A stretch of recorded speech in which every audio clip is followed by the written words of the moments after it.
Hi everyone, welcome to Basic to Finance.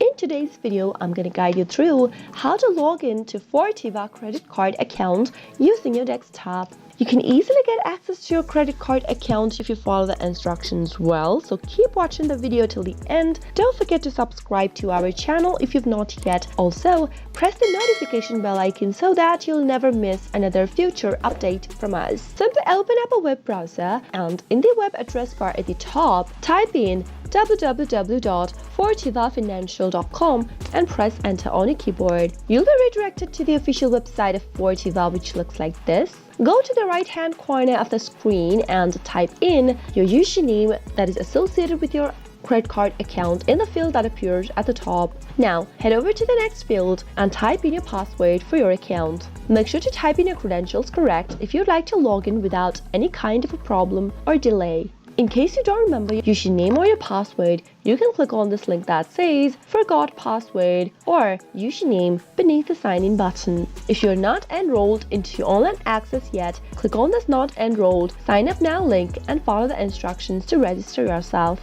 If you want the system to remember all of your information, that is your username and your password in the particular device, so that you won't have to type it in again and again, click on this Remember Me box. But leave it unchecked if you're trying to log into this account right now using a public device or a shared device. Finally, after typing in all of your credentials and you're ready to log into your account, click on the sign in button and you'll be logged into your Fortiva credit card account right away. I hope the tutorial was helpful to you. If it was, go ahead and give us a thumbs up. Comment down in the comment box if you have anything to say to us. I'll see you and be back with more tutorial videos like this. Thank you for watching.